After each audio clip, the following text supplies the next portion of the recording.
Juniper Rutledge was 21 years old, and the state of Ohio had officially run out of reasons to keep her. That was how the system worked, if you could call it a system at all. You could be broken in 100 quiet ways nobody had bothered to name. You could have no family, no address that belonged to you, no plan for next Tuesday, let alone the rest of your life. But the moment the calendar turned on your 21st birthday, none of that mattered anymore. The paperwork closed itself the way a door closes when the wind decides it's time. The bed you'd slept in was needed for someone younger. You walked out carrying whatever fit in your two arms, and the door did not open again behind you. She sat on the edge of a narrow bed that had never once in 3 years felt like it belonged to her. Two duffel bags and a backpack stood lined up against the wall like soldiers waiting for an order nobody had given yet. 14 years of a life reduced to that. A few shirts gone soft in other girls' washing machines long before they ever reached her hands. A stack of paperback novels bought for a quarter apiece at library sales, their spines cracked white from being read by strangers before her and read again by her afterward. In one photograph, its corners worn round and pale from being carried and put away, and carried again, her parents young and laughing, standing in front of a white farmhouse she had never once been able to place. She did not know yet that in 6 months she would be standing on the porch of that very kind of house, facing down a man in an expensive coat, her voice steadier than her hands. She did not know that a barn was waiting for her 2 states away, a barn so strange and so enormous that grown men would slow their trucks on the road just to look at it. She did not know about the 247 letters. She did not know that morning that she was not as alone in this world as 14 years of silence had taught her to believe. But to understand any of that, you have to go back to the last morning. She woke up inside St. Agnes' home for children in a room that smelled the way it always smelled, like industrial detergent and radiator heat, in the particular staleness of a building that had housed thousands of childhoods and kept none of them. Have you ever woken up in a room and known the very second your eyes opened that this was the last time you would ever wake up in it? The window by her bed looked out over a parking lot instead of a yard. The asphalt cracked in long veins where weeds had learned over the years to push their way up through anything given long enough. Juniper had spent more mornings than she could count watching those weeds instead of getting out of bed telling herself there was something almost admirable about a thing that kept forcing its way up through concrete that had been poured specifically to stop it. She was 21. She had $41 folded into a rubber band at the bottom of her backpack, and she had never in her life held more money than that at one time. She had a birth certificate, a social security card, and a thin manila folder that contained, as far as the state of Ohio was concerned, the entire sum of who she was. Loretta Finch knocked on her door at exactly 8 o'clock. Juniper knew it was exactly 8 because Ms. Finch had never once in 3 years of visits arrived a minute early or a minute late. There was something almost comforting in that precision, the way a heartbeat is comforting simply because it keeps happening whether or not you notice it. "You ready, Juniper?" She was not ready.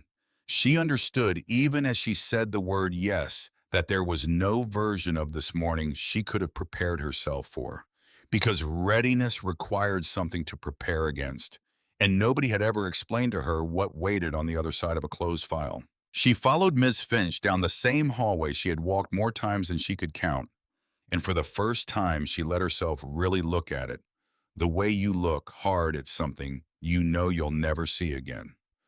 The door to the room where 2 9-year-old girls were fighting in low, furious whispers over a hairbrush neither of them owned. The cafeteria that smelled permanently of reheated oatmeal and industrial bleach, where she had eaten thousands of forgettable meals at the same long table at the same hour for 14 years running. The common room with its television bolted to the wall, where she had spent countless evenings staring at a screen without really watching anything on it, letting the noise fill a silence that would otherwise have had too much room to fill her instead. In the small office at the end of the hall, Ms. Finch opened a folder with Juniper's name typed across the tab in a font that had gone slightly faded from being run through the copier too many times. 14 years of a girl's entire existence and it fit inside a folder that thin. "You've got your identification documents," Ms. Finch said, not quite looking up. "Birth certificate, social security card, information on transitional housing, though I'll tell you now the waiting list is running about 3 months." She turned a page. "Job placement resources. Numbers 4. "Yes, ma'am," Juniper said, because that answer got you out the door fastest. And getting out the door fast had become somewhere over the years its own kind of survival skill. Ms. Finch closed the folder. Then she paused, the particular pause of someone remembering almost too late a thing they'd nearly let slip past them, and reached toward a second envelope, sitting slightly apart from the rest of the paperwork on her desk. "This came for you last week from a law office." She turned it over in her hands once before passing it across the desk. Vermont. Juniper had never known anyone in Vermont. She had never in her life held paper this heavy, this expensive, the kind of cream-colored stationery that seemed to come from an entirely different version of the world than the one she'd grown up inside. The return address read, "Merrow and Associates Attorneys at Law Burlington, Vermont," printed in a font with actual weight to it, the kind of letters that looked like somebody had paid extra simply for the way they sat on the page. She opened it the way you open something that might, for all you know, be a trick designed specifically to disappoint you. Inside was a single typed letter from an attorney named Franklin Merrow, informing her that her maternal grandmother, a woman named Ida Rutledge, had passed away 3 months earlier at the age of 79. She read the sentence twice before the words agreed to mean anything at all. Her grandmother. She barely remembered her. There had been a few blurred visits very early before the accident had taken everything and rearranged the rest of her childhood into a sequence of foster placements and group homes, and a decade and a half of belonging in any real sense to absolutely no one. She remembered a pair of hands that had smelled faintly of sawdust and lemon oil, a voice that had called her something soft she could no longer quite recall the shape of. And then nothing. A silence so long and so complete that it had somewhere along the way calcified into simple fact: my grandmother didn't want me, didn't want him. The system had reached out once at the very beginning when there had still been a chance to do something different with the story. Ida Rutledge had said no. Too old, they'd told Juniper years later, once she was old enough to ask the question and brave enough to survive the answer. Too remote. Unable to properly care for a child. She had spent years afterward wondering what exactly was wrong with her, the particular kind of wrong that made even your own blood turn away from you when you needed them most. Eventually, she had simply stopped wondering because it hurt less to believe she had no one at all than to believe someone had looked directly at her and chosen deliberately not to come. And now, according to this letter, that same grandmother had left her a farm. 60 acres of land in a place called Millbrook Hollow, Vermont. A farmhouse, a barn, several smaller outbuildings, and a savings account holding a little over $12,000. $12,000. Juniper had 41 folded into a rubber band, and she had never once in her life possessed more than a few hundred at any given moment. 12,000 might as well have been 12 million. "Everything all right?"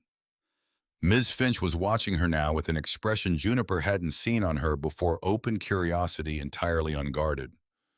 "My grandmother died," Juniper heard herself say. "She left me a farm." The words sounded absurd coming out of her own mouth, like lines borrowed from somebody else's life entirely. Girls like her didn't inherit farms. Girls like her inherited nothing but bad luck and low expectations packed carefully into duffel bags and carried from one temporary address to the next. "A farm," Ms. Finch repeated slowly. "In Vermont. Juniper, this could change everything for you." Could it? She wasn't sure yet that she believed that. In her experience, when something looked too good to be true, there was almost always a catch buried somewhere beneath it, the way a nail eventually works its way back up through old flooring, no matter how many times you hammer it down flat. She called the number on the letterhead from a payphone outside the building, the only place left in town as far as she knew, where the phone still took coins instead of demanding a card she didn't own. Her hands were cold enough that she had to dial twice before the numbers agreed to cooperate. A man answered on the third ring, his voice warm and unhurried, the voice of someone who had spent decades delivering both kinds of news in equal measure and had learned somewhere along the way to hold them both with the same steady hand. Miss Rutledge, I've been hoping you'd call. I'm very sorry for your loss. My loss. As if you could lose something you had never really been allowed to have in the first place. Your grandmother was very specific in her instructions, Franklin Merrow told her. She wanted you to have the farm the moment you aged out of the foster system, 18 or 21, whichever came first. She also left a letter for you, which I'm required to deliver in person, along with a few other items she wanted you to have. Why didn't she? Juniper stopped herself before the question finished forming. It felt too large somehow for a payphone conversation with a stranger. But Merrow seemed to understand the shape of it anyway, even unfinished. Your grandmother had her reasons for the choices she made, Miss Rutledge. I believe her letter will explain a great deal of it when you're ready to read it. When can you come to Burlington? When could she come? She had nowhere else in the world to be. No job waiting for her, no apartment lined up, no life to return to except a waiting list 3 months long, and a bed that was already by tonight going to belong to somebody else. As soon as I can get there, she said. She spent 31 of her $41 on a Greyhound ticket that same afternoon, leaving her with exactly $10 to her name and a distance of nearly 600 miles between the life she was leaving and whatever was waiting for her at the end of it. The bus pulled out of the station a little after 4 in the afternoon, and Juniper settled into a seat near the back where she could watch the world slide past through a window scratched pale by years of careless hands. The other passengers were a mixture of tired travelers heading somewhere ordinary and people who looked in the particular way she had learned to recognize, like they were running from something rather than toward it. She fit in fine either way. She thought somewhere around the Pennsylvania line about her mother, Vesta Rutledge. She had grown up on that farm in Vermont, walked those same 60 acres, known that same grandmother in ways Juniper never would. What had made her leave, nobody had ever fully explained it. Only that a falling out had happened somewhere before the accident, something old and stubborn that had never quite healed itself in time. She pulled the photograph out of her backpack and studied it again under the dim reading light above her seat. The white farmhouse in the background. Was that the farm? Was she looking without even knowing it yet at the exact place she was about to inherit? Her mother's face offered no answers. She simply smiled into the camera, young and beautiful, and entirely unaware that she had less than a decade left to live. Juniper fell asleep somewhere around the New York border and woke as the bus crossed into Vermont, the landscape having changed completely while she slept. Rolling hills still holding the last patches of winter snow in their shadowed folds. White farmhouses with red barns standing at careful, deliberate distances from one another. Stone walls running through the fields like rivers that had frozen solid 100 years ago and simply never remembered how to thaw. It looked like a postcard. It looked more than anything like a country she had never once been told she belonged to. Franklin Merrow's office occupied a converted Victorian house in Burlington, the kind of building that had chosen somewhere along the way to keep its character rather than sand it down into something more modern and more forgettable. He met her himself in the foyer, a man in his mid-60s with silver hair and brown eyes that crinkled kindly at the corners the moment he saw her. The exact kind of grandfather she had stopped allowing herself to imagine sometime around the age of 9. Miss Rutledge, thank you for coming all this way. He led her into his office and settled her into a worn leather chair that had clearly held a great many difficult conversations before hers. He pulled out a folder, the deed, the bank records, an iron ring of keys gone dark with age, and set them carefully on the desk between them. The account balance read $12,347.16. Then his expression shifted, the professional warmth giving way to something more careful, more deliberate. There's one more matter your grandmother was very specific about. He folded his hands together. She wanted you to trust a man named Hollis Abernathy completely. He's been looking after the property since her passing. He hesitated, choosing his next words the way you choose your footing on ice. She also said that not everyone who comes to you will have good intentions. She seemed genuinely concerned about protecting you from something, though she never told me the particulars. A small cold current moved through Juniper's chest, the kind that arrives uninvited and settles in without asking permission. What had her grandmother been so afraid of? She found a diner near the bus station afterward and ordered coffee. She had no real intention of drinking, just to have somewhere quiet to sit while she opened the letter. The booth's vinyl creaked beneath her when she slid into it. The place smelled of bacon grease and burnt coffee, and none of the locals at the counter paid the slightest attention to the girl with two duffel bags and an expression like she'd just been struck by something she couldn't yet name. The envelope was addressed in handwriting that shook with visible effort. Each letter formed slowly and deliberately, the way you write when your hand no longer wants to cooperate with what your heart still insists on saying. My dearest girl, it began. Not Juniper, not Miss Rutledge. My dearest girl, I imagine you are confused. Angry too, probably, and you have every right to those feelings. I won't insult you by asking for your forgiveness. I'm not sure I've earned it. The letter went on for pages, and with every line, the story Juniper had told herself about her own life for 14 years began to come apart at its seams quietly, the way old fabric comes apart, not all at once, but thread by thread, until you realize the whole shape of it has changed without you noticing exactly when. She and Juniper's mother had been estranged for years before the accident, the letter explained. A falling out that had festered over choices and stubbornness on both sides, though Ida took the blame for most of it. Pride, she called it, the particular kind of pride that masquerades as principle right up until it's far too late to tell the difference between them. When social services had called about taking Juniper in, Ida had wanted desperately to say yes. But she had been 65 years old by then, living alone on a remote farm with no one nearby to call if something went wrong. Her own health already beginning to fail in ways she hadn't told a single soul about. She had convinced herself in the exact moment it mattered most that a grieving 7-year-old deserved a young family and a real chance at something better than an aging woman in the middle of nowhere. I told myself the system would find you a good family, the letter read. I was wrong. I was a coward, and I have spent every single day since regretting the choice I made. She hadn't been able to take Juniper in, but she had never, not for a single day afterwards, stopped thinking about her. The farm is your inheritance, the letter continued. It has been in this family for 5 generations, and I want you to have it. Do with it whatever you wish. But if you choose to stay, everything you need to begin is already waiting for you. And then near the end, the warning that made the hair rise slowly along Juniper's arms. There is something waiting for you in the barn in the back room behind the workbench. It will explain what you need to know. But please, my darling girl, be careful. There are people who may try to take what is yours. Not everyone can be trusted.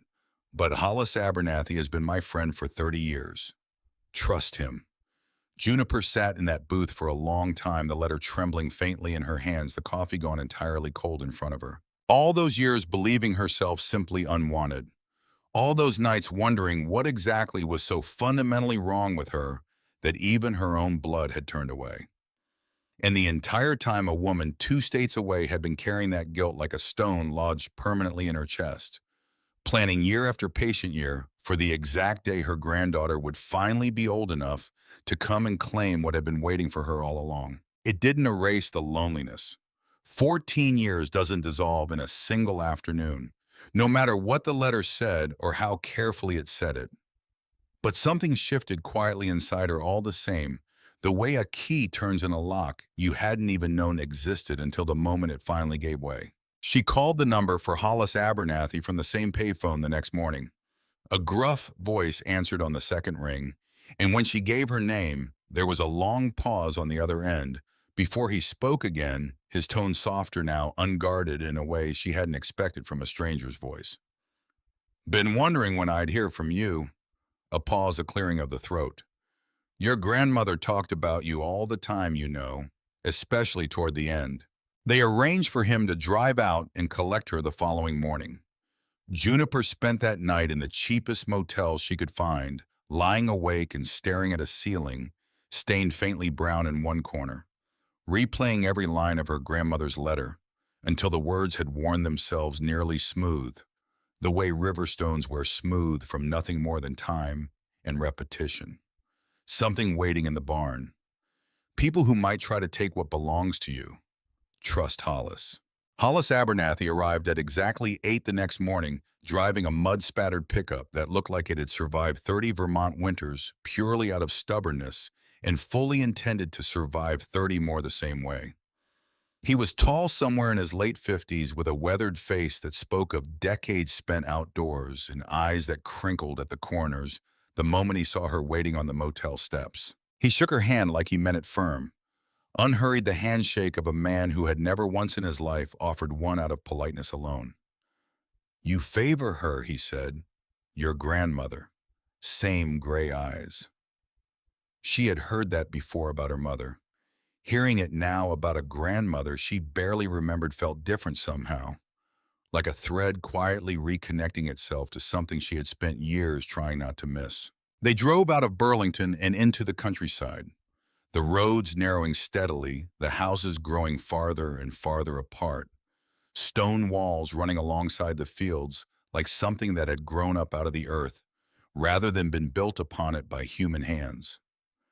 The sky hung low and heavy with the promise of late winter snow, but there was a strange quiet beauty to the bareness of it all, the way you could see clear across the sleeping fields for what felt like miles. Nothing interrupting the eye except the occasional dark shape of a barn or a stand of bare trees holding their branches up like something waiting patiently for spring to remember them. "Your grandmother loved this land," Hollis said, breaking the silence somewhere past the second unmarked crossroads. "Said it was in her blood, same as breathing." "My mother left it," Juniper said. "Didn't she?" He nodded slowly, both hands steady on the wheel. "She did. Nearly broke Ida's heart in two."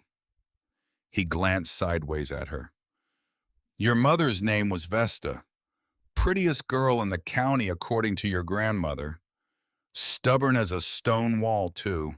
They turned at last onto a gravel driveway marked by a weathered wooden sign. The letters faded, but still legible. Rutledge Farm established 1889. 1889. Over 130 years of her family rooted in this single piece of land, and Juniper had not known a single day of it existed until 3 days ago.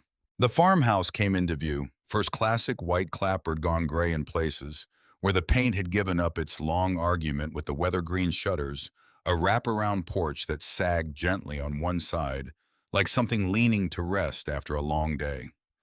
A few of the windows had been boarded against the cold. It needed work. Anyone could see that at a glance. But there was, even in its worn and weathered state, something unmistakably solid about it. Something that spoke less of neglect and more of simple endurance. "Roof's 5 years old," Hollis said, reading her expression correctly. "Furnace got replaced last winter. Foundations as solid as the day it went in." But it wasn't the farmhouse that stopped Juniper's breath entirely in her chest. Behind the house, rising up out of the hillside like something that didn't belong to this century at all, stood the barn. It was round. Not the long, low, rectangular shape she had always pictured from every photograph of every farm she'd ever seen in her life. This was a tower 3 full stories of weathered gray wood curving upward and upward into a shingled dome roof that caught the pale afternoon light like the crown of something genuinely ancient. It stood taller than the tree line rising behind it. A narrow cupola crowned its very center, a kind of lookout tower perched atop the whole structure, giving the entire building the impression of a lighthouse that had somehow wandered inland decades or centuries ago and simply settled itself among the fields to wait out the rest of time. She had never in her life seen anything remotely like it.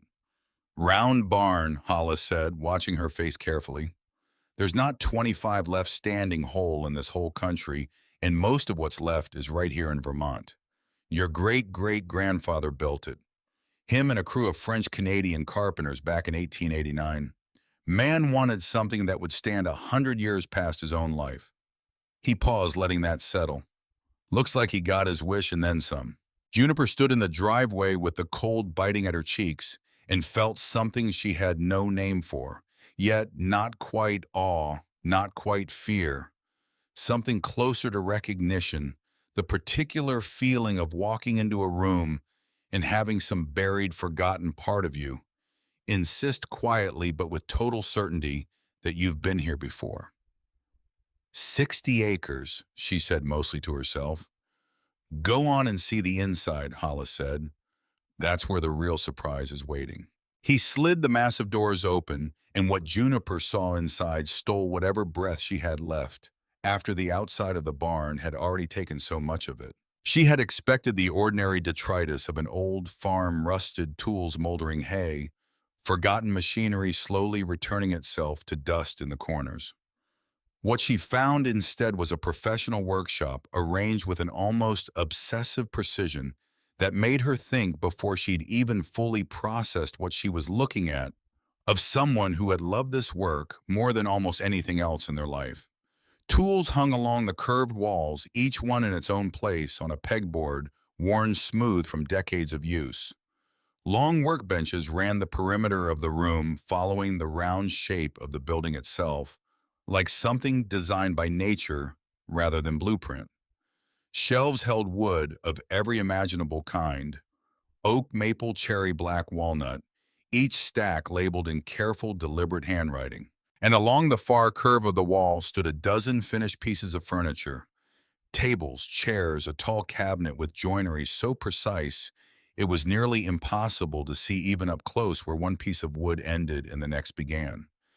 The finishes glowed with a depth of color that made them look less like objects and more like something quietly alive, breathing in the dim afternoon light that filtered down through the high windows. Your grandmother, Hollis said quietly, standing beside her, was one of the finest furniture makers in this whole state, self-taught. Started after your grandfather passed as a way of getting herself through it. Turned out she had a real gift for it. Juniper walked the length of the workshop in something close to a daze, running her fingers along smooth, cool wood that had clearly been shaped by hands that loved every hour of the work. Each piece held not just skill, but something closer to devotion, the kind of care that can't be faked, no matter how good the craftsman. She sold to galleries all over New England, Hollis went on. That's where the money in your account came from. Every piece she made every hour bent over that bench, it all went into an account waiting for a granddaughter she wasn't sure would ever come. Hollis led her toward a smaller room at the back of the barn, a converted tack room holding a battered wooden desk, a filing cabinet, and several boxes stacked neatly against the curved wall. Journals labeled carefully by year, business cards from galleries in Boston and Montpelier, a ledger tracking 20 years of quiet, patient sales. At the bottom of the last box, Juniper's hand closed around something smaller, a carved wooden container beautifully made her own name, etched into the lid in elegant, deliberate script. Juniper. She tried the lid. Locked. No key anywhere in sight. Beneath her name cut into the wood in smaller letters, open when you're ready. She worked on that thing for months, Hollis said. Wouldn't tell me what was inside it not once. Just said it was the most important thing she had to give you and that you'd find the key when you were meant to. That evening, Hollis brought her home for dinner. His wife, Peg, was a warm, round-faced woman who pulled Juniper into a hug the moment they met. The kind of hug you give a granddaughter home from a long trip, rather than a stranger who had arrived that same afternoon with nothing but 2 duffel bags and a photograph gone soft at the corners. She'd prepared pot roast with root vegetables and fresh bread that filled the whole kitchen with a warmth Juniper hadn't felt in 14 years, if she had ever truly felt it at all. Ida was stubborn as stone, Peg said over the meal with obvious affection warming every word, but generous down to her bones. When Hollis broke his leg 6 years back and couldn't work for 3 whole months, she hired him to consult on her furniture designs. Full wages, mind you, just to sit in her barn and give his honest opinion on wood grain. We all knew good and well she didn't need the help. She just found a way to give it without it feeling one bit like charity. Have you ever known someone whose kindness came dressed so carefully as something else that it took you years to recognize it for what it truly was? Peg talked for a long while about Ida, how she had kept a photograph of Vesta on her workbench for decades, how some part of her had never once stopped grieving after the accident took her only daughter. And after Vesta died, Peg said, her voice softening, part of Ida died right along with her that same day. Then she leaned forward, resting her elbows on the table. But she never forgot about you, honey, not for one single day. She followed your life through whatever channel she could manage to find. This wasn't only about the property. She wanted to give you a foundation, a skill, a way to build something real that would actually hold. Then Peg said something that made Juniper set down her fork entirely. Ida had some kind of trouble years back. Someone trying to take advantage of her. She never told us the particulars, but I remember her being scared, really and truly scared. And your grandmother was not, as a rule, a woman who scared easy. Hollis shot his wife a look across the table, quick, almost sharp, and changed the subject smoothly, asking Juniper about her plans for the farmhouse instead. But Juniper had already caught it. The flicker of warning passed silently between husband and wife, like something they'd agreed without ever needing to say so aloud, not to speak of in front of her just yet. Hollis was keeping something back. She didn't know what. Not yet. That night in the Abernathy's guest room, sleep refused to come. No matter how exhausted Juniper's body felt after 2 days of travel and revelation. She lay still for a while, listening to the unfamiliar house settle quietly around her. And then some pull she couldn't quite name drew her out of bed and over to the window. The farm sat on a low hill about half a mile off the silhouette of the round barn, just visible against the dark tree line. Its cupola like a single black tooth against a sky gone entirely without stars. And at 2 o'clock in the morning, she saw a light moving inside it. A flashlight beam sweeping slowly back and forth through the darkness, the way someone moves when they're searching for something they're afraid to be caught looking for. Someone was inside her grandmother's workshop in the middle of the night. She stood at that window for nearly 20 minutes, her heart hammering hard enough that she could feel it in her own throat, every instinct in her body telling her to run down there and confront whoever it was. But she was alone in a place she barely knew, with no phone within reach, and absolutely no idea what she'd be walking into if she went. The light disappeared around 2:30. She did not sleep again for the rest of that night. In the morning, she asked Hollis if he'd take her by to check on the barn before breakfast. He offered without hesitation to come inside with her. Something in her told her to go alone first. The barn doors were still locked exactly as they had left them the day before. Nothing looked disturbed from the outside. But when she walked around to the side entrance, she found exactly what some quiet, wary part of her had already been expecting to find. Fresh boot prints in the mud. Large, pressed deep right up to the side door. Boot prints that had absolutely not been there the day before. Someone had come looking for something in the dead of night, and Juniper had a sick, certain feeling that she already knew, at least in general shape, if not yet in name, exactly what that something was. Have you ever stood in a place you'd finally been promised was safe and felt for the very first time that it might not be safe at all? She spent the next 2 weeks learning what it meant to be alone in a way she had never once experienced in her entire life. At St. Agnes, alone had meant lying in bed with 30 other girls breathing in the dark around her loneliness, with a full audience if such a thing could be said to exist. This was something else entirely.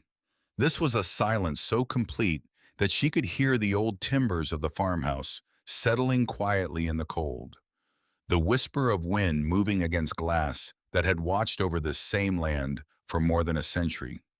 The occasional distant call of an owl somewhere out past the fields. A sound she had never once heard in the flat, gray streets of the town she'd grown up in, and now strangely couldn't quite imagine living without. She began watching her grandmother's old video recordings on a laptop Hollis had lent her, dozens upon dozens of them spanning 15 years, Ida's hands growing visibly more unsteady with each passing recording, while her voice somehow only ever seemed to grow more certain of itself. I'm not entirely sure why I'm doing this, Ida said in the very earliest one, her hair more pepper than silver, her hands rock steady on an old wood chisel. Maybe because I'm getting old and I want someone to remember what I've learned. Maybe because I hope someday my granddaughter will watch these and understand who I really was underneath all of my mistakes. My granddaughter.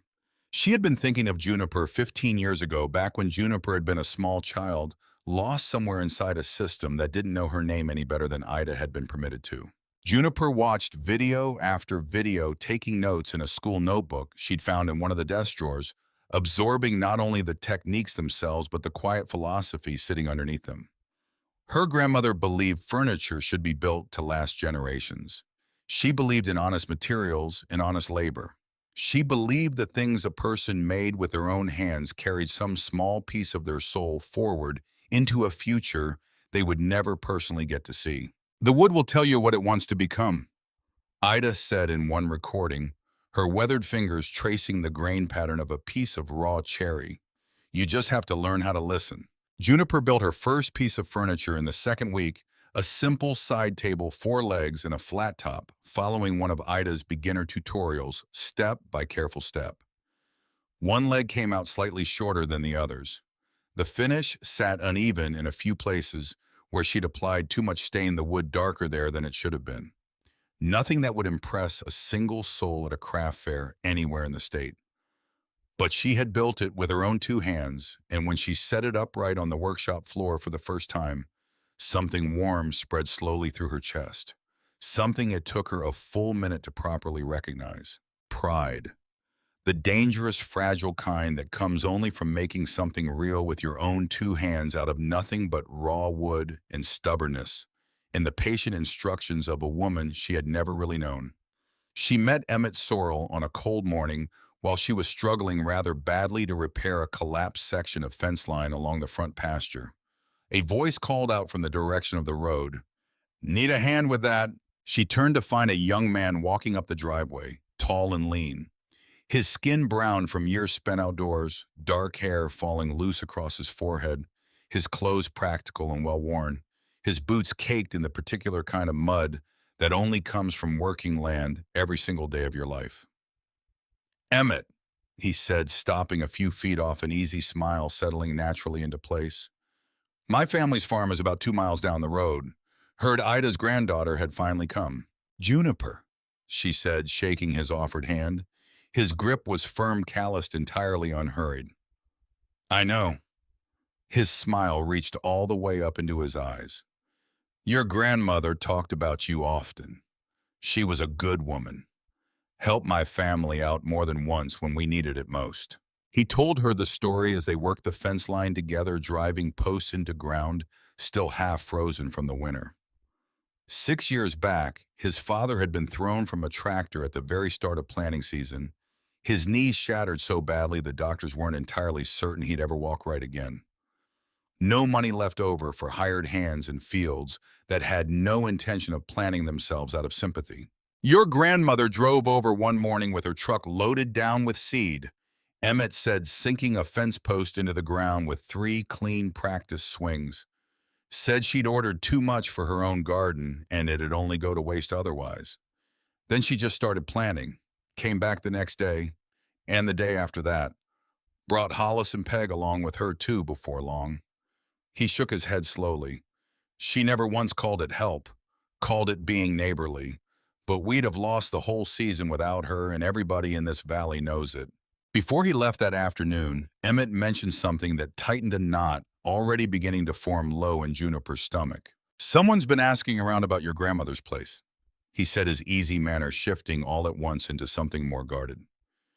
"Down at the diner in town. Man in a nice suit. Wanted to know who inherited the Rutledge property, what condition it's in, whether anybody's living there yet." He looked at her directly, all the warmth momentarily gone from his voice. "Figured you should know." Juniper stood in the cold with the fence only half mended behind her, the round barn rising dark and silent against the gray sky at her back, and thought of her grandmother's last warning.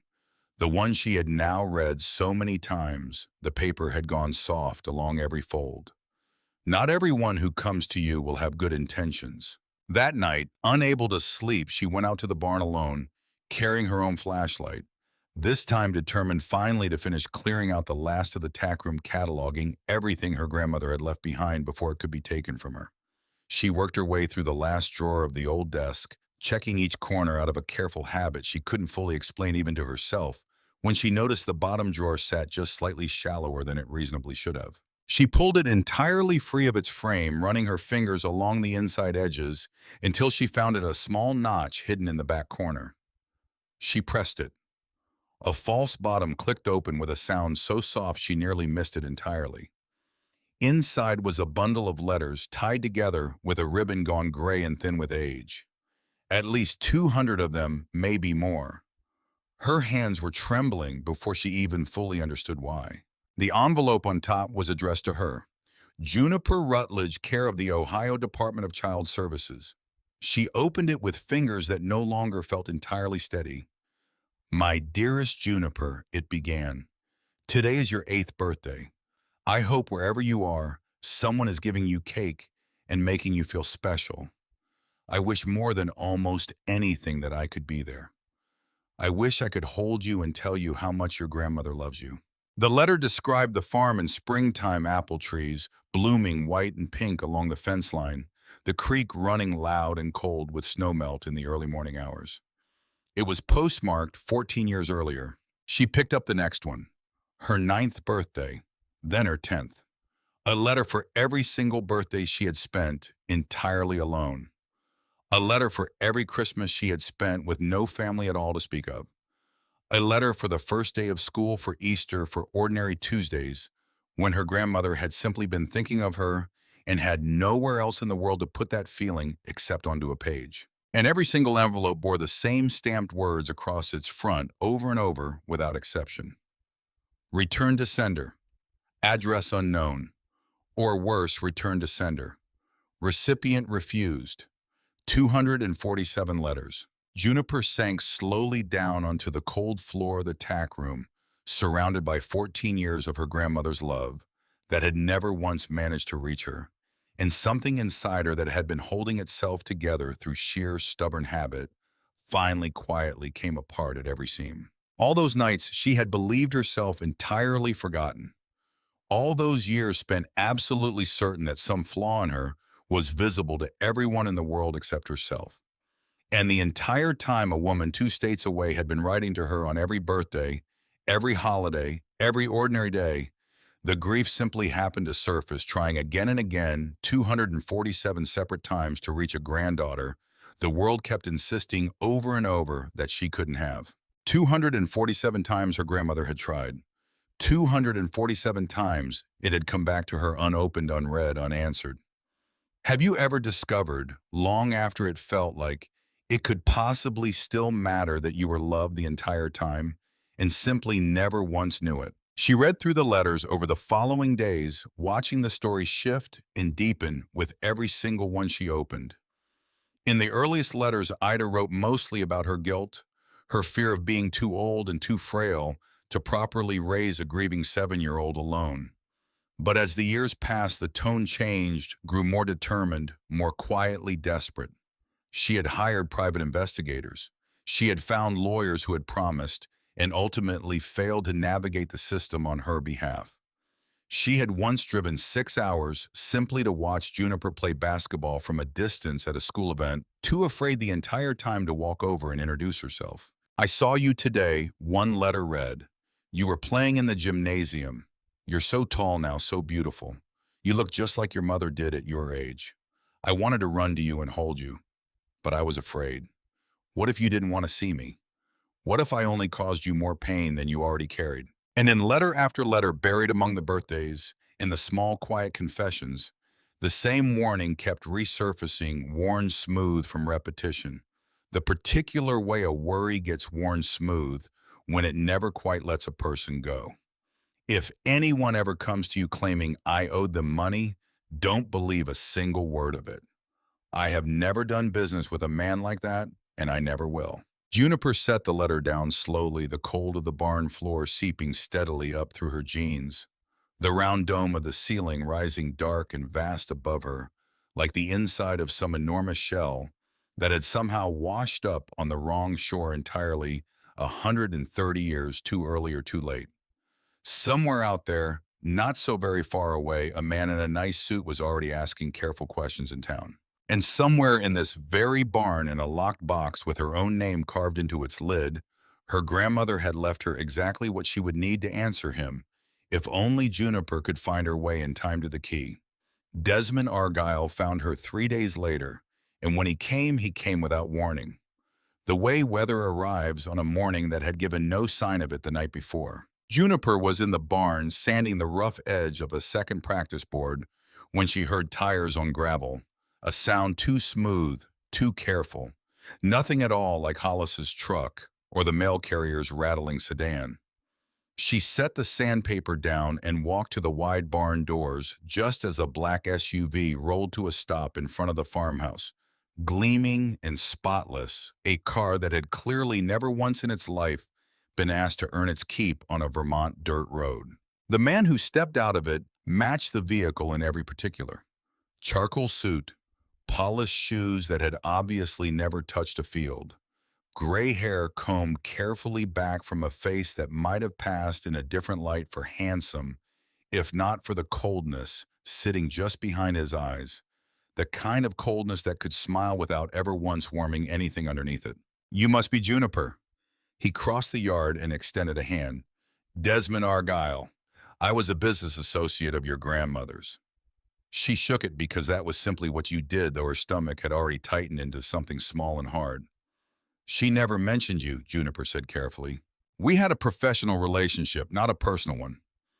His smile flickered, then resettled itself into place, practiced and cold. "I deal in fine furniture, high-end commissions for private collectors.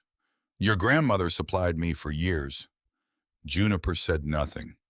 She had learned over 14 years spent inside a system that rewarded silence far more often than it rewarded questions, that saying less usually got you further than saying anything at all.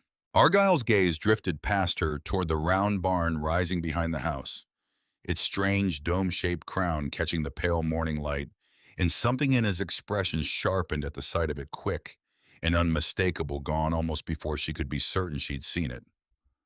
"Beautiful property," he said. "Must be worth quite a bit these days.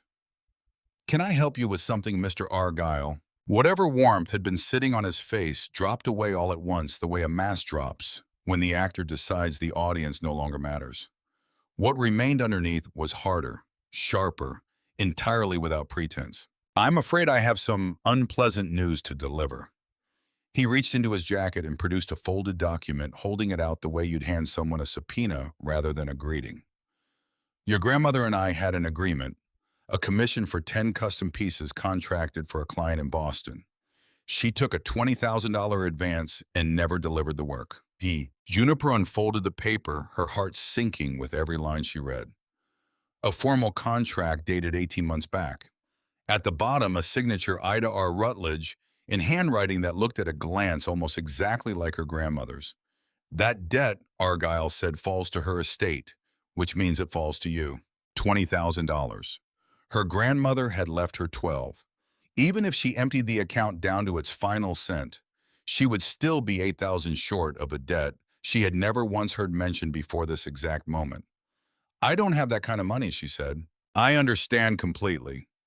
His voice dripped with a sympathy so manufactured it was almost in its own way impressive. "But I'm prepared to offer you a solution. I have contacts in real estate who'd take a genuine interest in this property. $50,000. The land, the buildings, everything. That covers your debt to me, and you walk away with $30,000 in your pocket. $50,000 for 60 acres and a 130-year-old round barn that men slowed their trucks just to look at." Juniper might have grown up with nothing to her name, but she hadn't grown up stupid, and something in the careful way he said the number told her more than the number itself, that he was afraid of her taking too long to answer. "I need time to think it over," she said. "Of course." He handed her a business card, cream-colored, embossed, the kind of card that cost more per unit than most people spend on lunch. But my patience has limits. 60 days. After that, I pursue this through the courts. Lawyers, depositions. It gets ugly and it gets expensive, and none of that expense falls on me. He got back into the SUV and drove off down the gravel road without looking back, once leaving Juniper standing there with the forged contract trembling faintly in her hand, and the round barn rising silent and enormous behind her. 130 years of survival suddenly reduced in the space of a single Tuesday morning to a number on a piece of paper held by a man who had never once picked up a chisel in his life. Have you ever watched someone put a price on the one thing you had left and understood all at once exactly how little that number had to do with what the thing was actually worth? She found Hollis in his own workshop that evening, and by the time she'd finished telling him everything, his expression had gone dark as approaching weather rolling in off a ridge. Desmond Argyle, he said, the name coming out of him like something spat onto the floor between them. I should have known he'd show up the second Ida was gone. He set his tools down hard enough that they rattled against the bench. You know him. He tried to do business with your grandmother once years back. She threw him clean off the property. Told me she could smell a con artist from half a mile off, and that man reeked of it. He studied the contract Juniper had brought with her, holding it up close to the light. Looks like her hand. But Ida would never have done business with that man. She despised him. Then how do I prove it's fake? Sheriff Kessler, Hollis said. He's been after Argyle for years. Maybe he can finally help you where he couldn't help the others. Sheriff Roy Kessler's office sat on Main Street between the hardware store and the diner, a small brick building with a thick mustached man behind the desk, and the kind of steady, unhurried presence that made you believe at least a little that problems could still be solved by the people whose job it was to solve them. So you're Ida's granddaughter, he said before Juniper had even finished sitting down. She talked about you every time I saw her in town. Never once stopped hoping you'd come. She told him everything, the contract, the 60-day deadline, the lowball offer dressed up as generosity. As she spoke, something moved across the sheriff's face. Recognition first, then a cold, settled anger underneath it. Same trick he pulled on the Delacroix family 2 years back, he said. And the Boudins before that. He waits until someone dies, shows up with a contract claiming they owed him money, and by the time the family works out what's happening, he's already pressured them into selling. He leaned back in his chair, proving it's a matter of finding a paper trail a court will accept. Your grandmother was the most meticulous record keeper I ever knew. If proof of anything exists, it's somewhere in her files. A letter, a ledger entry, something she left on purpose. I'll find it, Juniper said, and meant it more fiercely than she expected to. That night, for the first time since arriving in Millbrook Hollow, Juniper lay awake not from grief, but from something closer to fear. The particular low kind of fear that comes from being watched by someone who has already decided quietly and without asking your permission what they intend to take from you. Around 2 in the morning, she heard it. A car engine moving slower than any car had a right to move on an empty road at that hour, passing the farmhouse, once circling back 20 minutes later, passing again. She stood at the window with her arms wrapped tight around herself, watching a pair of headlights sweep briefly across the fence line and vanish back into the dark. It happened a third time before dawn broke gray and cold over the hills. She didn't sleep again that night. In the morning, she told Emmett about it while they worked the fence together, and his jaw went tight in the exact same way it had the day he'd first mentioned Argyle's name to her. Could be him, Emmett said. Could be somebody he's paying to keep an eye on the place. Either way, you shouldn't be out here alone at night with nobody knowing where you are. Have you ever lain awake in the dark, certain that somewhere out past your own fence line, someone was studying the shape of everything you had left, deciding exactly how they meant to take it from you? The second blow arrived 4 days later, wearing a woman's face and carrying a clipboard. Her name was Faye Osgood, and she introduced herself as chairwoman of the town's Code Enforcement Board. Here she said, for a standard emergency inspection of the barn workshop required whenever a property changed hands. She had steel-colored hair pulled back tight against her skull, in a smile that showed every one of her teeth and warmed absolutely nothing behind them. She spent 2 full hours in the workshop, her pen moving across the clipboard with a focus that felt less like diligence and more like hunting for something she already knew she'd find. When she finally finished, she handed Juniper a yellow notice listing a dozen supposed violations. "I'm afraid the workshop doesn't meet current code," Osgood said. "The wiring in the back section is outdated. The fire suppression system falls well short of standard.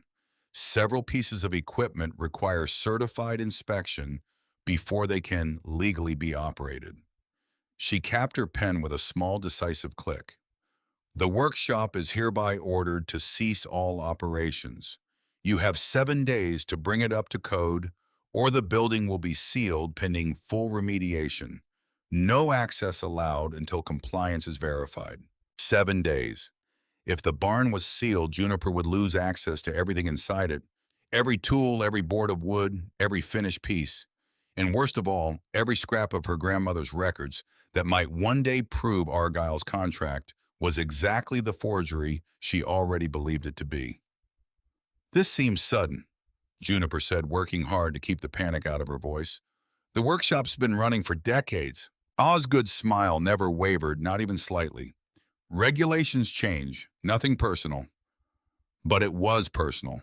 Juniper was certain of it the moment Emmett arrived that evening, his expression grimmer than she'd yet seen on him. "Faye Osgood and Desmond Argyle," he said.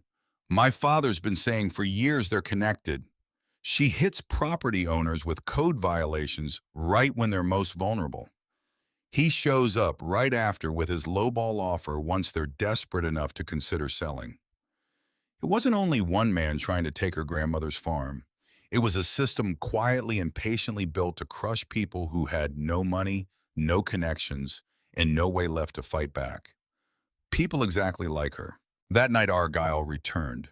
He didn't bother with the suit, this time standing in her driveway in plain clothes, every last trace of pretense stripped cleanly away. "Heard about the inspection," he said. "Shame about the workshop. Those repairs will cost a fortune you don't have." "You sent her," Juniper said. He didn't bother denying it. "I'm a patient man, Juniper, but my patience has limits." He looked around at the sagging porch, the peeling paint, the darkened windows of the farmhouse behind her.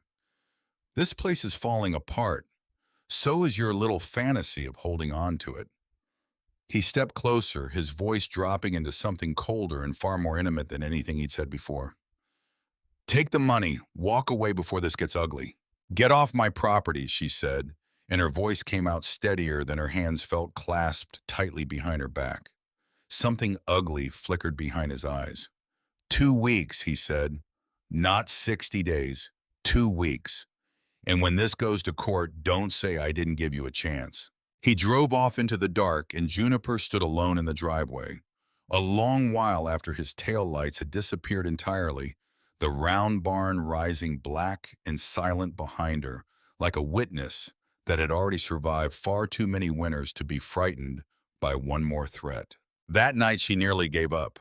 She sat alone in her grandmother's kitchen, surrounded by things that still carried Ida's presence in every worn surface and faded curtain, and let herself imagine just for one unguarded moment what it might feel like to take the $30,000 and start over somewhere no one had ever heard the name Rutledge at all. Her grandmother's letter sat open on the table in front of her. She read the last paragraph again. "I hope you'll find your roots here the way I once hoped your mother would find hers."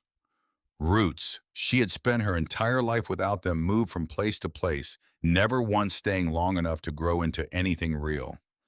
And now that she finally had soil beneath her feet that was hers by blood and by history, both someone wanted to pull her out of the ground before she'd even had a real chance to take hold of it. She wasn't going to let that happen. The next morning, she called Hollis and told him everything Osgood, the 7-day ultimatum, the 2-week deadline Argyle had shortened out of pure spite. Hollis went quiet on the other end of the line for a long moment. "Be at your barn at 7 tomorrow morning," he said.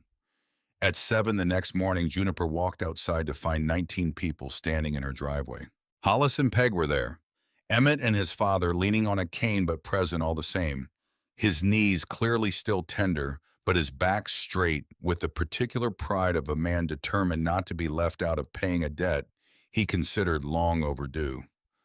The woman who ran the hardware store, arms full of conduit and switch plates. A feed store owner named Delbert Kennard, who told her unprompted about the winter. His own barn had caught fire, and Ida Rutledge had shown up at 6 in the morning with 3 other families and a truck full of salvaged lumber, refusing to leave until his cows had somewhere dry left to stand. A school teacher named Louise who arrived carrying a casserole dish and a story about the week her husband left her, how Ida had simply sat with her for 2 hours in this very kitchen, saying almost nothing at all, just refilling the coffee and letting the silence do whatever work silence needed to do that particular week. The pastor from the small Methodist church in town, a couple from the farm 3 miles east whose names Juniper didn't yet know, but whose faces she recognized from her single trip into Millbrook Hollow. They came with toolboxes and ladders and coils of electrical wire. They came with donated fire extinguishers and a brand new circuit breaker panel still sitting unopened in its box.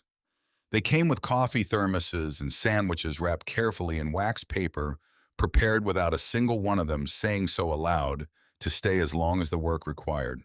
Hollis walked up to her and set a weathered hand gently on her shoulder. "Your grandmother took care of this whole community for 40 years, he said. Helped people when nobody else would lift a finger. Made furniture for the church and never once charged a dime for it. Fixed the miller's roof after the ice storm of '09. Planted the sorrel fields the whole season Emmett's father couldn't walk." He looked back at the crowd already unloading tools from truck beds, breath fogging in the cold morning air. "Now it's our turn to take care of hers." They worked 5 days straight. Electricians rewired the entire back section of the barn. Carpenters reinforced the old structural supports along the curved walls, their hammers falling into an easy, overlapping rhythm that seemed by the second day almost like music. Someone donated a commercial-grade fire suppression system that met every line item in the county's own code, delivered by a cousin who worked installation 2 towns over, and refused flatly to accept payment of any kind. In the evenings, once the tools had gone quiet, people lingered anyway, passing around Peg's coffee and telling stories about Ida that Juniper hadn't heard yet, how she'd once talked a bank manager out of foreclosing on a neighbor's farm simply by sitting in his office every morning for a week until he agreed just to make her leave. How she'd taught half the valley's children to whittle a spoon before they were old enough for school. How she'd never once in 40 years missed a single funeral in the county driving through ice storms if she had to. By the 5th day, the workshop didn't just meet the standard Faye Osgood had demanded of it. It exceeded every single measure she could possibly have thrown at it on paper or otherwise. On the 6th day, Hollis called for a different county inspector entirely and requested a formal reinspection. The workshop passed with a perfect score. The cease operations order was lifted that same afternoon. The yellow notice torn down from the barn door and burned at Peg's insistence in a small ceremonial fire behind the farmhouse that made everyone laugh harder than the moment probably deserved. Osgood's weapon had turned to nothing at all in her hands, and the whole community had shown Juniper something she had never once experienced in 21 years of moving from place to place. What it felt like when people chose to stand beside you, not because they had to, but simply because they wanted to. 3 days later, her phone rang with a number she didn't recognize. She almost let it go to voicemail. Some old instinct sharpened by 14 years of learning which calls brought bad news told her to let it ring itself out. She answered anyway. Juniper. Desmond Argyle's voice again, smoother now, almost gentle, dressed in an entirely different register than the one he'd used standing in her driveway 3 nights earlier. "I've been thinking about our conversation. I may have come across a bit harder than I intended." She said nothing. Silence still worked better than anything else she owned. "I understand this is difficult. Losing your grandmother, inheriting all this at once." A pause calculated to sound exactly like sympathy. "I'm willing to be reasonable. Perhaps we start over. Perhaps there's a number that works better for both of us." "You mean a bigger number," Juniper said, "for a debt that never existed." The gentleness dropped away fast enough that she nearly heard the mask hit the floor on the other end of the line. "I'd be careful," he said, "about deciding you know more than you do." He hung up before she could answer, and Juniper stood in her grandmother's kitchen with the phone still warm against her ear, listening to the sound of hammers still faintly going somewhere out in the barn, and understood that the man hadn't called to apologize at all. He had called to see whether fear still worked on her the way it had clearly worked on other people, other winners, other farms. He had circled the exact same way for years before hers. It hadn't, not anymore. Not with 19 people willing to stand in her driveway for no reason except that her grandmother had once stood in theirs. It was Emmett who found the next thread to pull, and he found it in the end entirely by accident. He arrived at her kitchen door 3 days later carrying a folder so thick he had to steady it against his hip to keep the papers from sliding loose. His usual easy manner replaced by something sharper, more urgent. The look of a man who had spent an entire afternoon reading something he wished at least a little he hadn't found. "I want to show you something," he said, "but I need you to sit down first." He'd started. He explained simply out of unease, the kind that doesn't have a proper name yet, the kind that makes a person start pulling at loose threads before they know exactly what those threads are attached to. After the third night, the strange car had been spotted circling the property he'd driven into town and spent an entire afternoon in the basement of the county building reading through planning board minutes. Nobody but retirees and the occasionally paranoid neighbor ever bothered to request from the clerk's office. "There's a company," he said, spreading printouts carefully across the kitchen table. "Northridge Peak Development, out of Boston. They've been quietly buying up parcels around Millbrook Hollow for almost 2 years now. Small purchases, nothing big enough on its own to draw much attention. A few acres here, an easement there. A right-of-way nobody thought twice about signing away." He unfolded a hand-drawn map, county parcel numbers marked carefully in blue ink, a corridor traced in red running directly through the valley. "Look at this." Juniper stared at the red line a long moment before she trusted her own voice to work properly. "They're assembling land for a resort expansion," Emmett went on. "New lift lines, new lodges, an access road that has to run through here." His finger came down on the map on a parcel outlined in the same faded pencil as the property lines on her grandmother's original deed. "Right through your 60 acres. "So he doesn't want the furniture money," Juniper said slowly, understanding arriving in pieces the way cold water arrives through a crack you didn't know was there until it had already soaked through your sock. He never did. "Without this parcel," Emmett said, "their road doesn't work at all. 3 other landowners already turned them down. Flat old families, same as yours. Nobody willing to sell no matter what number got put in front of them. This farm is the only route left that connects their new lift base to the highway without cutting straight through wetland the state won't let them touch." "I don't think that debt is real at all," Emmett said quietly.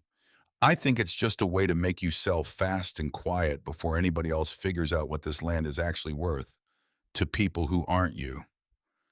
She sat with that for a long moment, the kitchen gone very still around them both. The sound of wind moving through bare branches outside the only thing left in the silence. "How do you even find something like this?" she asked finally. "My uncle works zoning enforcement 2 counties over," Emmett said. "Told me once that half of what ruins a small town never shows up in a headline first. It shows up in a filing cabinet gathering dust years before anybody thinks to go looking for it. Nobody reads the filing cabinet until it's already too late to matter. Have you ever discovered that the person fighting hardest to take something from you was never really fighting over the thing itself at all, only over what it happened to be sitting on top of?" 2 days after that conversation, a silver sedan pulled into her driveway, a vehicle she had never once seen before. A man in a quarter-zip sweater and expensive sunglasses stepped out introducing himself as Carter Ainsley, a representative, he said, of private investors with an interest in historic agricultural properties. He carried a leather folio under one arm and a practiced warmth in his voice that Juniper recognized instantly for exactly what it was, the same warmth Argyle had worn the very first time he'd stepped out of his own car in the same yard. "Miss Rutledge." He set the folio down carefully on the porch railing. I understand you may have received a previous offer from another party regarding this land. I'd like to make certain you're not undervaluing what you actually have here. $50,000, Juniper said before he could bother pretending otherwise. For a house and a barn, no acreage. 65, he said without so much as a blink, if we can move quickly. $15,000 added in the space of a single breath for a structure most banks in the county would call a liability the moment they learned the true cost of its upkeep. Juniper felt the same cold current move through her chest that she'd felt the first time Argyle had stood in this exact spot, the unmistakable feeling of standing on something whose value had already been calculated down to the last dollar by every single person who wasn't her. Why the round barn specifically? She asked, watching his face carefully. Not the land itself, just the buildings. Something shifted behind his eyes, small and quick gone, almost before she could be certain she'd truly seen it at all. Historic structures carry a certain premium in this market, he said smoothly. Preservation tax credits, media interest.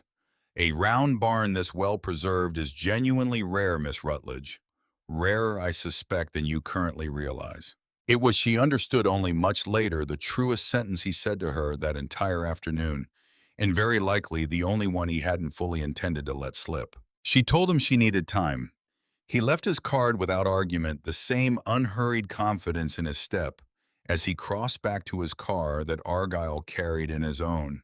And Juniper stood alone in the driveway long after the sound of his engine had faded down the road, turning the card over once in her fingers before setting it beside Argyle's on the kitchen counter, two matched offers arriving from two entirely different directions, converging, she now understood with total clarity, on the exact same target. That night, she went back out to the barn, back to the desk in the tack room, working now with a different kind of urgency than the grief that had driven her there the very first time. She read through page after page of her grandmother's older correspondence by lamplight, searching now not for comfort in Ida's words, but for a thread, a name, a date, anything solid enough to hold up in front of a judge. Close to midnight, tucked into the corner of an old business ledger, she found a single torn scrap of paper that had clearly once been part of something larger, a name written across it in her grandmother's unmistakable hand, half a sentence trailing off where the rest of the page had been removed entirely. D. Argyle, do not. That was all. The rest was gone, torn away cleanly enough that it could only have been done on purpose by someone who had wanted the warning kept but not yet found, or perhaps by someone else entirely. Someone who had wanted it gone before Juniper ever had the chance to read it in full. Juniper sat back slowly in the old chair, the round walls of the barn curving up into darkness above her, and understood with a certainty that settled into her chest like something physical, that whatever her grandmother had written on the rest of that page was still out there somewhere, waiting, and that somebody at some point had already come looking for it before she had. The following morning, walking the fence line before the frost had fully lifted from the grass, Juniper looked up toward the road and found Desmond Argyle standing at the edge of her property again, exactly as he had the week before. He didn't come closer. He didn't say a single word. He stood at the fence line for nearly 10 long minutes, his gray coat dark against the pale field behind him, his gaze fixed on the round shape of the barn rising above the tree line, as though he were measuring it carefully and privately for something only he could see. Then he turned, got into his car, and drove away without once looking back. Juniper stood there a long while after the sound of his engine had faded into the distance, the wind moving cold across the open field, the barn standing silent and enormous behind her, the way it had stood through every winter for 130 years before this one, indifferent so far to every threat that had ever stood at its fence line and looked at it like something to be taken apart. She understood, watching him go, that whatever came next would not arrive quietly. Argyle's patience, whatever remained of it, was running out on a clock only he controlled. Somewhere behind him stood a company with far more money and far less visible cruelty, willing to let a man like him do their circling for them, while their own names stayed clean on every filing in the county building. And somewhere in the barn behind her, in a torn scrap of paper in a locked box, she still hadn't found the key for a woman who had spent 40 years protecting this valley. One neighbor at a time had left her granddaughter everything she would need to protect it too. If only Juniper could finish becoming the person Ida had always quietly and patiently believed she would grow into. She turned back toward the barn, its dark dome catching the thin morning light, and walked inside to keep working because there was nothing left to do now but exactly that. It took her 3 more days to find it, and she found it in the end at 2 in the morning when she was too tired to keep searching so hard, and her mind had finally mercifully stopped trying. She had spent those 3 days doing exactly what her grandmother's videos had told her to do, without quite realizing she was doing it. Watching the recordings over and over by lamplight, practicing the same joints and cuts Ida demonstrated, until her hands ached and sawdust coated every inch of her clothes, searching for a hint, a breadcrumb, some small, deliberate clue left behind by a woman who had never in her life done anything without a reason folded quietly underneath it. It came to her while she was sitting at the workbench, staring at the very first side table she had built during her second week on the farm, one leg slightly shorter than the others. The finish uneven in a few places where she'd used too much stain. Nothing that would impress a single soul at a craft fair anywhere in the state. But she had built it with her own hands, following her grandmother's beginner tutorial step by careful step. And something about the shape of it under the lamplight kept pulling at her attention, the way a word pulls at you when you almost remember what it means but can't yet make your mouth say it. She remembered then all at once the way memory sometimes arrives, not gradually but whole, like a door swinging open on a room you'd forgotten was even in the house. In one of the middle recordings, video number 23, Ida had built this exact table on camera, walking through every step with her usual patience.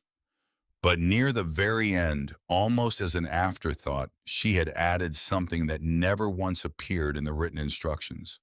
A modification, she'd called it, with a small private smile for whoever might be watching decades later in a barn she'd never see them stand inside. A secret compartment built into one of the legs, invisible unless you knew exactly where to press. Every piece of furniture should have a secret, Ida had said, that mischievous warmth threading through her voice. Something only the maker knows about. It's like leaving a piece of yourself hidden inside the wood. Juniper flipped the table over and ran her fingers along the inside of each leg, feeling for the give that would mark a hollow space carved somewhere into the wood. The third leg clicked. A small panel popped open, and nestled inside it, wrapped in a scrap of worn velvet gone soft with age, sat a tiny brass key. Her hand was not entirely steady when she picked it up. Such a small thing to carry so much weight. Her grandmother had built this test knowing that only someone who had truly learned her craft would ever find what she'd hidden. And she had trusted across 14 years of silence and 247 unanswered letters that her granddaughter would eventually somehow become that person. She carried the key to the tack room and knelt in front of the locked box, her name carved across its lid in her grandmother's own unsteady, deliberate hand. The key slid into the lock as though it had been waiting there the entire time, patient, in a way only wood and metal can afford to be. She turned it, heard the soft click, lifted the lid. Inside, she found 3 things. The first was a second leather-bound journal, separate from the business ledger she'd already combed through, twice labeled in Ida's careful hand across the cover for Juniper when she is ready to know everything. Juniper opened it to a page dated 8 years back and felt the words land the moment her eyes reached them, like something physical striking her square in the chest. Desmond Argyle came to the barn today. Tried to pressure me into signing a contract for a commission I never agreed to. When I refused, he threatened to make trouble. I ordered him off my property and told him never to return. This man is a fraud and a con artist.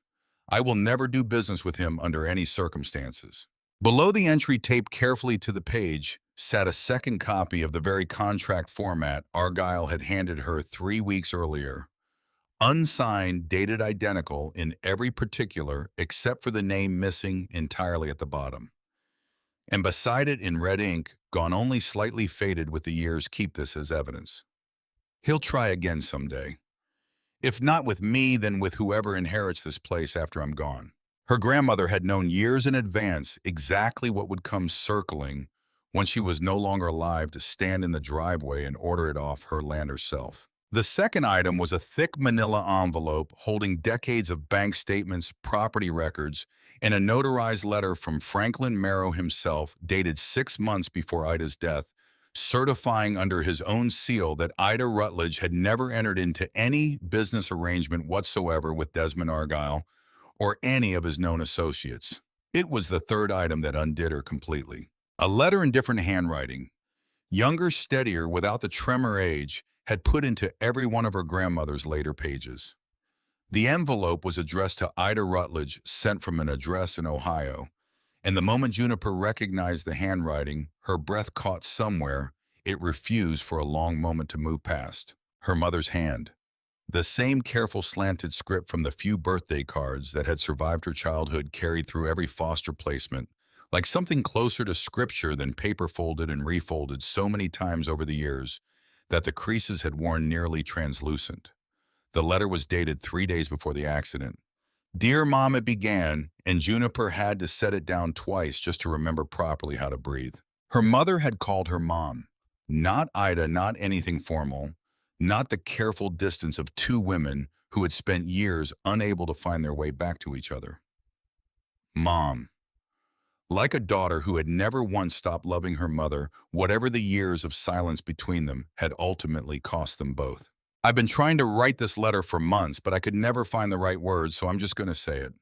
I'm sorry. I'm sorry for leaving the way I did. I'm sorry for the years of silence. I'm sorry for letting pride keep me away this long." David and I have been talking about what kind of life we want for Juniper, and I keep thinking about the farm, about Vermont, about all the things I ran away from when I was too young and too angry to understand what I was actually leaving behind. I want Juniper to know where she comes from. I want her to walk the fields the way I did as a girl, to understand that she has roots, even if I spent years pretending I didn't. Were you planning to come visit this summer? I know it's been too long, and I know I have no right to ask for your forgiveness, but I'm asking anyway. I want to come home, Mom. I want to bring your granddaughter to meet you. I want to start over. I love you. I've always loved you, even when I was too stubborn to say it. Your daughter, Vesta. 3 days later, she was dead. They never made it to Vermont. Juniper never got to walk those fields with her mother, never got to meet her grandmother as a child, never got to have the summer that had apparently been quietly planned all along in an Ohio kitchen a lifetime before Juniper had any way of knowing it. But she had tried. At the very end, her mother had tried to come home. Have you ever opened something you were afraid of and found, instead of the wound you expected, proof that you had been loved the entire time? Juniper sat on the cold floor of the tack room for a long while, holding her mother's letter, letting herself grieve properly for what felt like the first time in 14 years. Not the abstract grief of a child who has learned to stop asking questions, but the specific, particular grief of a woman who finally understood exactly what had been lost and exactly how close it had come 3 short days to not being lost at all. But mixed in with that grief was something else, something fierce and bright and entirely unbreakable. They had loved her, both of them in their own imperfect human ways, across a silence neither of them had chosen, and neither of them had been given time enough to close. They had left her everything they had to give, and it had simply taken 14 years, a bus ticket, and a barn full of secrets for her to finally understand the shape of it. She wasn't going to let Desmond Argyle take that away from her.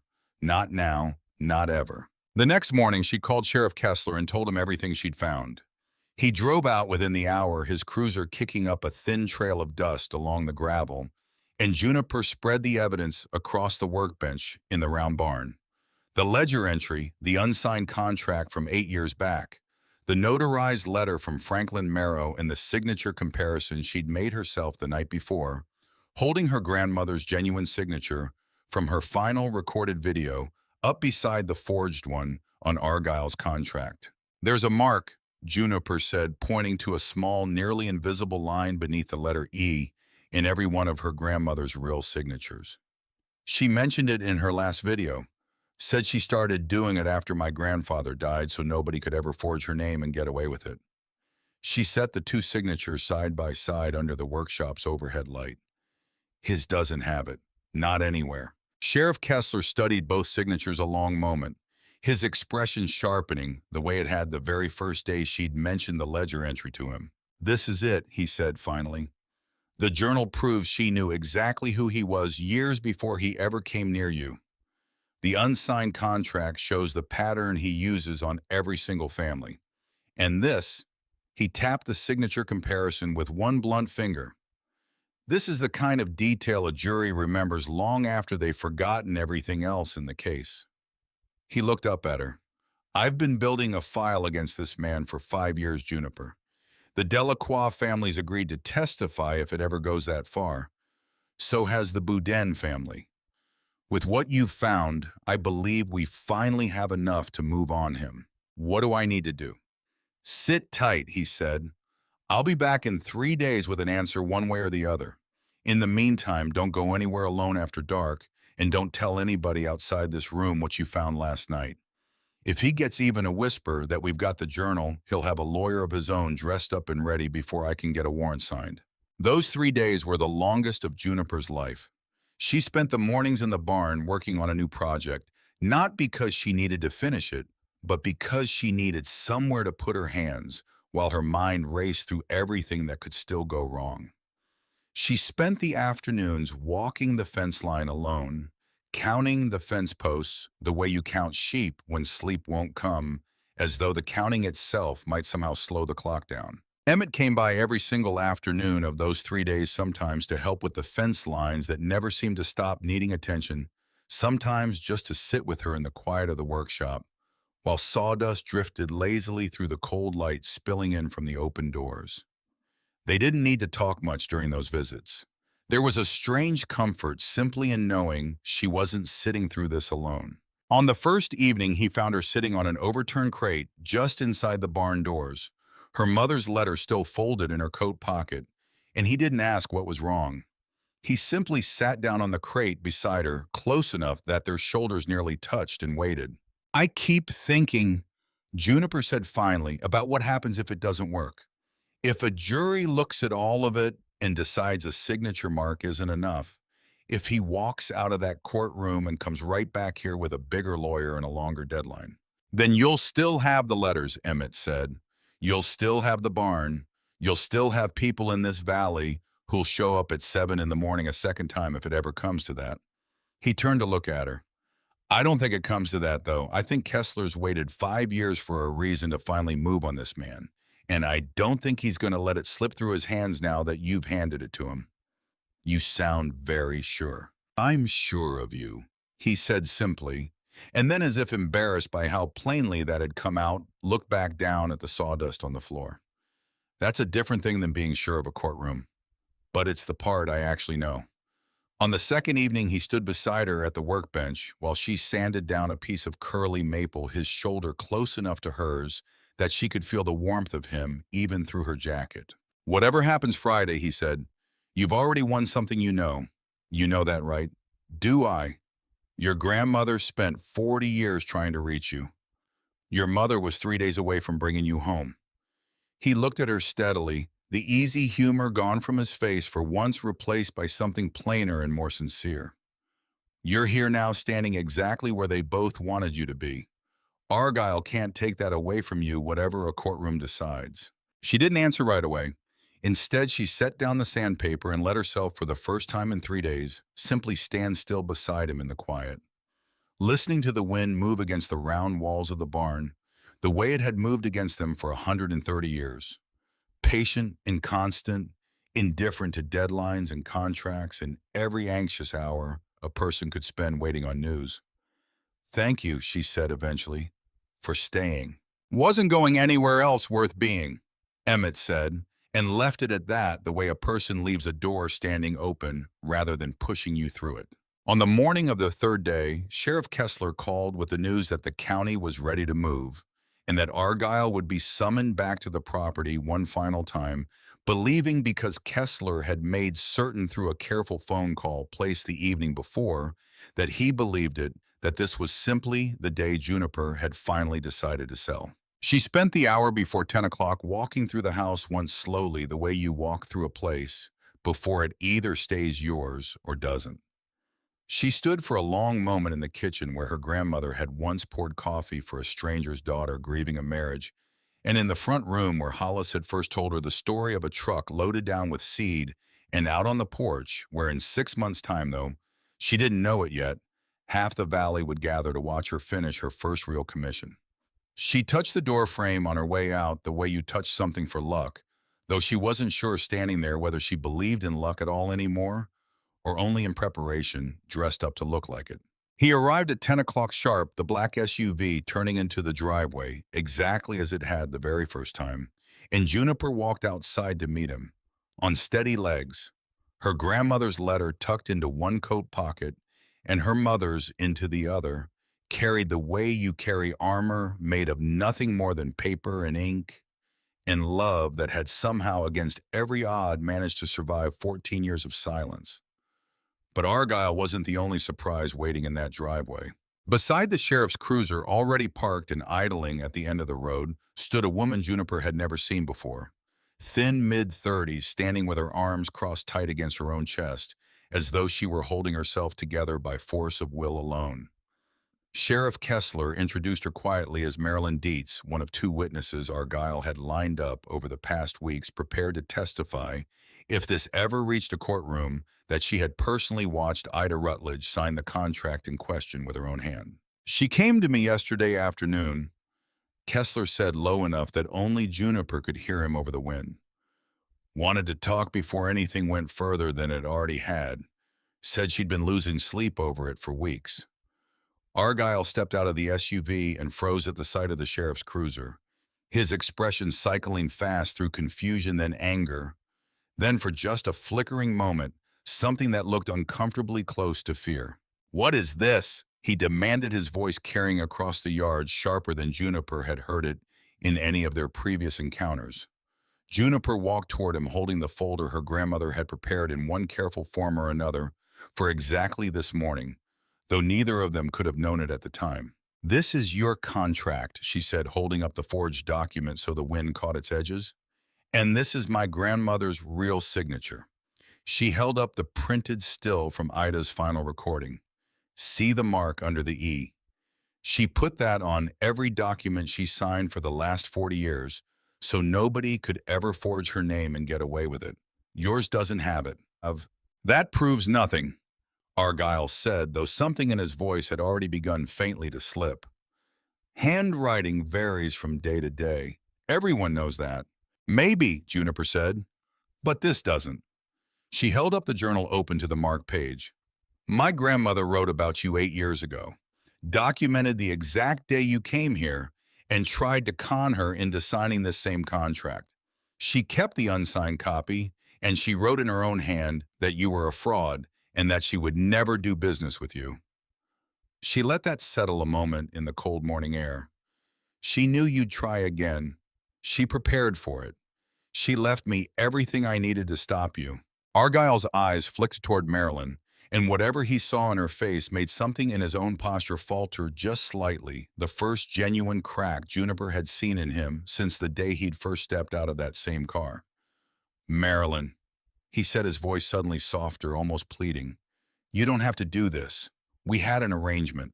"I know what we had," Marilyn said, her voice thin but steadier now than it had been a moment before, as though saying it out loud were somehow easier than she'd expected. "He paid me $400, she went on, turning to face Juniper and Sheriff Kessler both. "Told me I'd only ever have to say I saw it happen.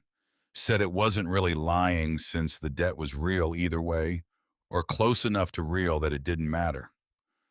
Her arms tightened further around herself, as though the cold had finally caught up with her all at once. "I owed him money too. From a piece of land he took off my aunt 3 years back, the same way he's trying to take this one. I didn't have a choice that felt like a choice at the time, but I've got a choice now, and I'm making it." Argyle's face had gone the color of old ash. "You're under arrest," Sheriff Kessler said, stepping forward, at last his hand resting on the cuffs at his belt with the calm, unhurried authority of a man who had waited 5 long years for exactly this moment. Fraud, forgery, attempted theft by deception. He glanced toward Marilyn, his voice gentling slightly. "We'll talk about your part in this separately, Miss Dietz. Given what you've just told us unprompted, I expect the county's going to look at you a good deal more kindly than they're about to look at him." As the deputies moved in to cuff him, Sheriff Kessler added almost as an afterthought, "The way you'd mentioned something small while your mind was already occupied with larger matters." "He's already told us about the surveillance, by the way," Kessler said, glancing at Juniper. "Paid a man to drive past the property at night, get a good look at the place before he made his first offer. Didn't think that one through quite as carefully as the rest of it." So that was the car in the dark. 3 passes at 2 in the morning, headlights sweeping the fence line. Nothing more sinister in the end than a small, ordinary cruelty, finally given a name and a face. Argyle turned on Juniper with something close to pure hatred, his composure finally entirely gone. "This isn't over," he spat as the deputies pulled his arms behind his back. "You got lucky, that's all this ever was. Luck." Juniper thought, standing there in the cold morning air, with the round barn rising silent behind her, of everything she had survived to reach this exact moment. 14 years in a system that could never quite bring itself to see her. The bone-deep certainty carried for most of her life that she was simply unwanted, unworthy of the effort it took to be properly loved. 247 letters that had tried over and over to prove otherwise, and failed every single time, until finally on an ordinary Tuesday afternoon 3 weeks ago, they hadn't. "It wasn't luck," she said quietly, and she meant every single word of it. "My grandmother spent 40 years making sure I'd be ready for this. My mother wanted me here 3 days before she died. You're the one who never belonged." They put him in the back of the cruiser, and Sheriff Kessler came to stand beside her as it pulled slowly away down the gravel road. Gravel crunching under the tires the same way it had the very first morning Hollis had driven her out to see this place for the first time. "He's going away for a long time," Kessler said.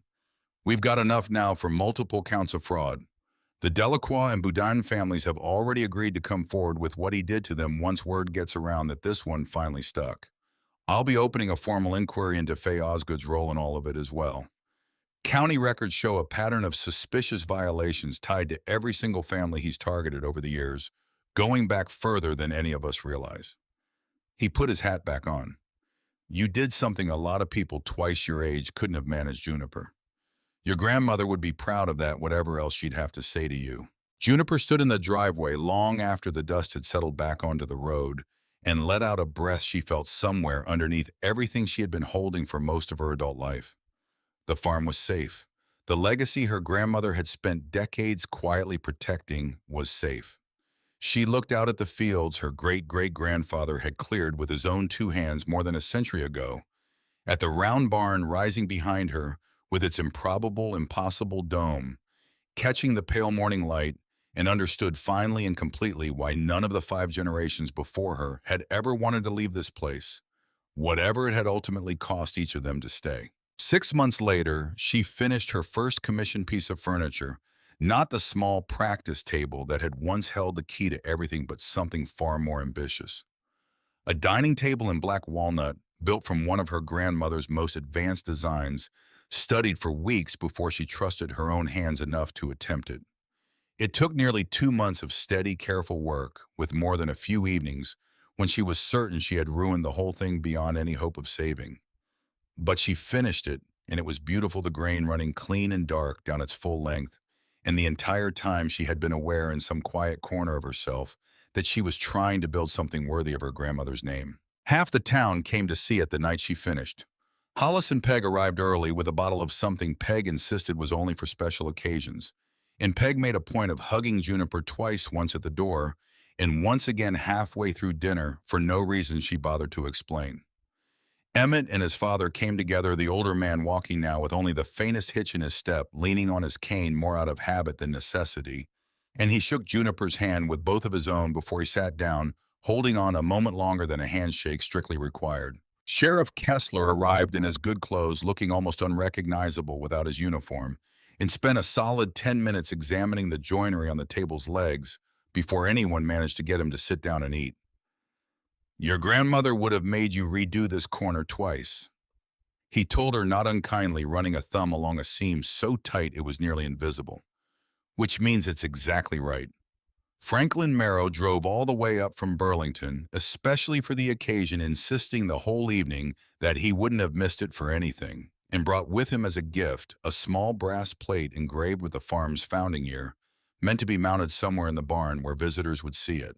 They gathered around the table for a dinner Peg had spent the entire day preparing the kitchen, filled with a noise and warmth that Juniper suspected the old walls hadn't heard in years. Somewhere between the second helping and the pie, Sheriff Kessler cleared his throat and raised his glass a little awkwardly, the way a man does when he isn't used to speeches. To Ida, he said, who I never once in 20 years of knowing her managed to win an argument against, and to her granddaughter, who I suspect is going to turn out exactly the same way. She'd be so proud, Peg said, running her hand along the smooth, dark surface of the table once the laughter had settled. She always believed you'd find your way here one way or another, even when the rest of us weren't so sure. Juniper looked around at the faces that had somewhere in the last 6 months quietly become her entire world. Hollis, who had understood the land before she did and had trusted her with it anyway. Peg, who had fed her and mothered her before she'd even known she needed either. Sheriff Kessler, who had fought beside her when the fight had finally come. Franklin Marrow, who had carried her grandmother's last wishes across 2 states with more patience than his job strictly required. And Emmett, sitting close beside her with his sleeve brushing hers, who had become somewhere in the space of a single spring so much more than just a helpful neighbor with a good eye for county records. A year ago, she had been completely alone, utterly convinced she would never belong anywhere in this world. Now, sitting at a table she had built with her own 2 hands, surrounded by people who had chosen her without being asked twice, she had more than she had ever once dared to imagine. That same autumn, not long after the table was finished, a caseworker from the county called Juniper about a 16-year-old girl named Bertie LaChance, recently placed in emergency foster care after her 3rd home in barely 2 years. A girl who had, according to the thin file the caseworker read from over the phone, shown a real and unexpected interest in working with her hands and nowhere yet to put that interest to any use. She's not an easy placement. The caseworker admitted, the same careful, practiced tone Juniper remembered from 100 conversations, just like it conducted about her instead of with her. She's been through a lot, doesn't trust easy, and I understand if that's more than you're looking to take on. I understand not trusting easy, Juniper said. Send her out. I'd like to meet her. I'd bet. Bertie arrived at the farm 3 weeks later with 1 duffel bag and an expression Juniper recognized instantly, because she had worn that exact same expression herself not so very long ago, sitting on the edge of a bed in a room that smelled of detergent and radiator heat.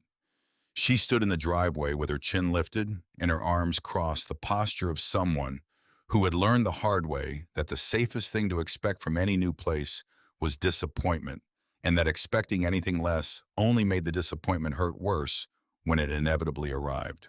"This the part where you show me the rules?" Bertie asked before Juniper had even finished walking over to greet her. "There's one rule," Juniper said. "You don't have to want to be here. But if you decide you do, there's a workbench in that barn with your name on it whenever you're ready for it." Bertie looked at the round barn rising behind the house, its dome catching the pale afternoon light, and something in her face shifted just slightly, the careful armor cracking open by the smallest possible degree. "Never seen a barn shaped like that before," she said. "Neither had I," Juniper said. "Not until I needed to."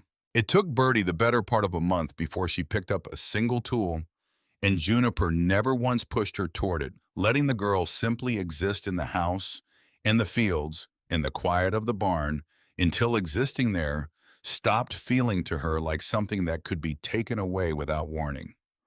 When Bertie finally did pick up a chisel on a gray afternoon in late October, she held it the exact same way Juniper remembered holding her own first tool, carefully, distrustfully, as though the wood itself might turn on her the way so much else already had.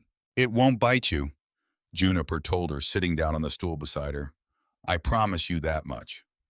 Have you ever watched someone else stand exactly where you once stood and understood all at once precisely what it meant to finally be the one holding out a hand instead of waiting for one? That winter, sorting through the last of her grandmother's papers on a slow, snow-quiet afternoon, Juniper found a small photograph tucked inside a folded newspaper gone brittle and yellow with age. It showed a woman in her 30s kneeling beside a small girl in front of the round barn, both of them squinting slightly against bright summer light, an old truck parked in the background, whose shape placed the photograph, as best Juniper could tell, sometime in the early 1980s.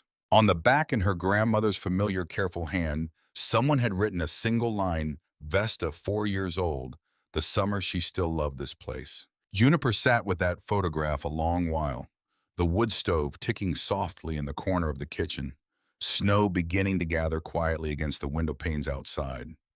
It didn't change anything that had already happened.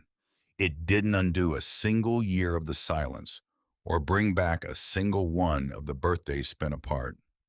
But it settled something in her all the same.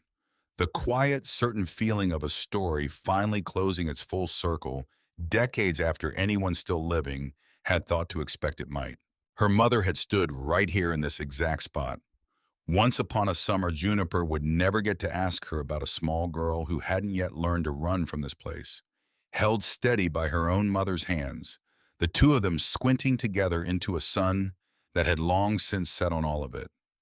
And now, so many years later, Juniper knelt in roughly that same patch of ground, most mornings herself, coffee in hand, watching the light change slowly across the same fields, understanding in a way words had never quite managed to explain to her exactly what her mother had been trying to come home to 3 days before she never got the chance. That's the thing about land.